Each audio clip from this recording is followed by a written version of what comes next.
नमस्कार, राधे कृष्ण दोस्तों। आप सभी का स्वागत है मेरे यूट्यूब चैनल में। और जैसा कि हम हर वीडियो में कुछ अच्छी जानकारी लेकर ही आते हैं, तो आज की वीडियो भी बहुत ही अच्छी जानकारी के साथ है। जी हाँ, आज हम लोग बात करेंगे निर्जला एकादशी के बारे में कि ये व्रत कब पड़ रहा है और इस व्रत में क्या उपाय करके हम भगवान को प्रसन्न कर सकते हैं, अपने जीवन में खुशहाली ला सकते हैं, और इसका शुभ मुहूर्त क्या है और पारण का जो समय है वो क्या है, और भगवान की पूजा अर्चना से संबंधित बहुत सारी बातें जानेंगे। तो वीडियो में अंत तक ज़रूर बने रहिएगा, और चैनल को अभी तक सब्सक्राइब नहीं किया है तो सब्सक्राइब कर लीजिएगा। भगवान विष्णु को प्रसन्न और उनकी विशेष कृपा पाने के लिए एकादशी तिथि बेहद शुभ होती है। इस दिन उपवास रखने से जीवन की सभी समस्याओं का निवारण होने लगता है। हर माह में आने वाली एकादशी तिथि भगवान विष्णु को समर्पित है। इस दिन विधि अनुसार पूजा करने से मनोवांछित फलों की प्राप्ति होती है और घर में सुख समृद्धि बनी रहती है। हर माह की एकादशी तिथि का अपना एक अलग ही महत्व होता है। हालांकि इनमें ज्येष्ठ मास में आने वाली निर्जला एकादशी को बेहद खास माना गया है। यह माह जो है व्रत भीषण गर्मी के लिए जाना जाता है। ज्येष्ठ मास, ऐसे में निर्जला उपवास रखना बेहद ही कठिन कार्य होता है। इस उपवास को रखने से भगवान विष्णु की शुभ कृपा बनी रहती है। बता दें कि ज्येष्ठ मास की शुक्ल पक्ष की एकादशी को निर्जला एकादशी कहते हैं। मान्यता है कि सभी एकादशी के व्रतों में निर्जला एकादशी का व्रत सबसे उत्तम माना जाता है, खास माना जाता है। इस दौरान भगवान विष्णु को उनके प्रिय चीज़ों का भोग लगाने से जीवन में खुशियां बनी रहती हैं, साथ ही तरक्की के भी योग बनते हैं। तो ऐसे में आइए जानते हैं कि कब पड़ रही है निर्जला एकादशी और इसका जो शुभ मुहूर्त है वो क्या है। ज्येष्ठ मास की शुक्ल पक्ष की एकादशी तिथि 17 जून सुबह 4:43 पर शुरू हो रही है और इसका समापन 18 जून सुबह 6:24 पर होगा। तो उदया तिथि के अनुसार 18 जून 2024 को निर्जला एकादशी का व्रत रखा जाएगा। और इस बार निर्जला एकादशी पे बहुत से योग भी बन रहे हैं।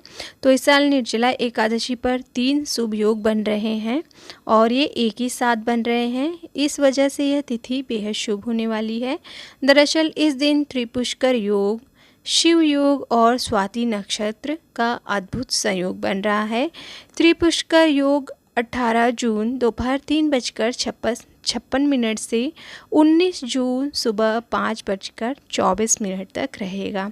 साथ ही स्वाति नक्षत्र भोर से ही दोपहर 3:56 तक रहेगा। इसके अलावा जो शिव योग है वह सुबह से ही लेकर रात्रि 9 बजे तक रहेगा।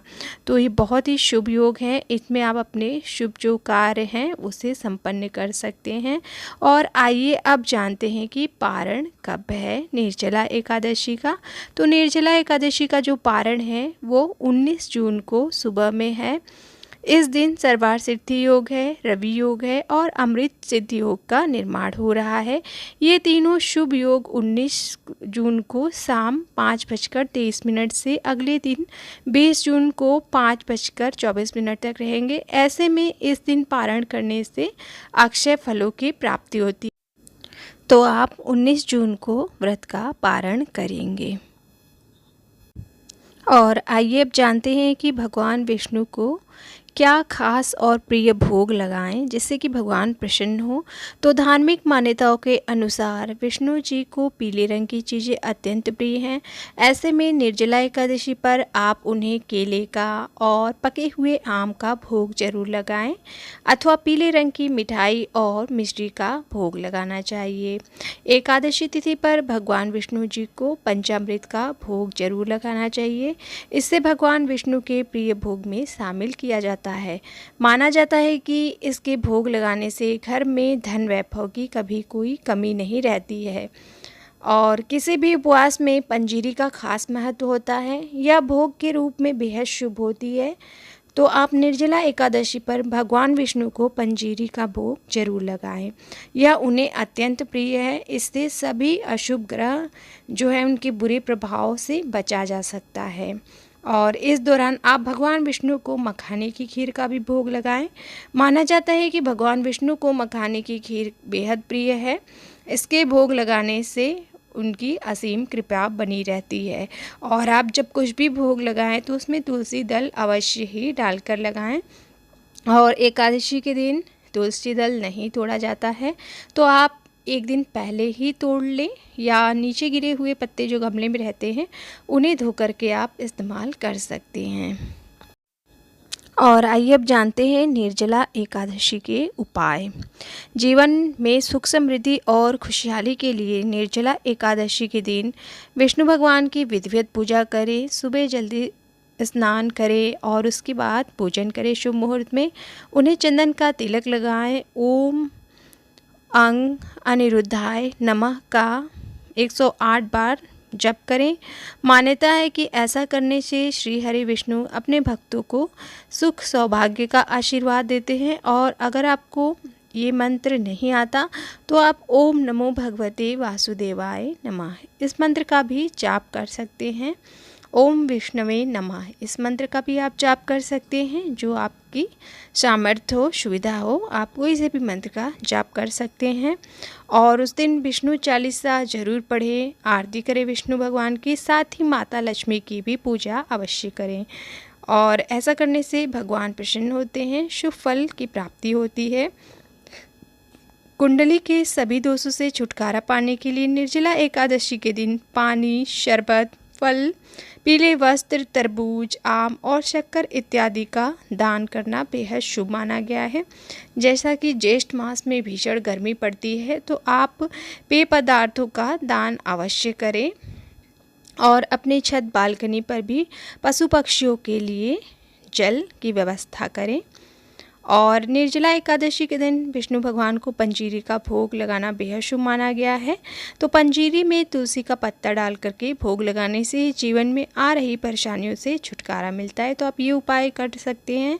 और इस दिन पर विष्णु भगवान के साथ माता लक्ष्मी की भी विधि विधान से पूजा करें। साथ ही पूजा के दौरान ओम नमो वासुदेवाय नमः मंत्र का 108 बार जप करें। इससे जो है आपके व्यापार में जो रुकावटें आ रही हैं, तरक्की में जो रुकावटें हैं वो दूर होती हैं और भगवान विष्णु की कृपा बनी रहती है। तो ये कुछ उपाय थे जिनको आप करके भगवान का असीम स्नेह और आशीर्वाद प्राप्त कर सकते हैं। आई होप आपको ये जानकारी अच्छी लगी होगी। तो अभी निर्जला एकादशी से रिलेटेड वीडियो हम और भी लेकर आएंगे, जिसमें कि बहुत ही सुंदर कथा है। निर्जला एकादशी पर सुनने जाने वाली कथा वो वीडियो में होगी। तो आप चैनल को ज़रूर सब्सक्राइब कर लें, ताकि आगे भी आने वाले व्रत त्यौहार की जानकारी आपको मिलती रहे। तो इसी के साथ आज का वीडियो यहीं पर समाप्त करते हैं। राधे राधे। और वीडियो अच्छी लगी हो तो लाइक ज़रूर कर दें। जय श्री कृष्ण।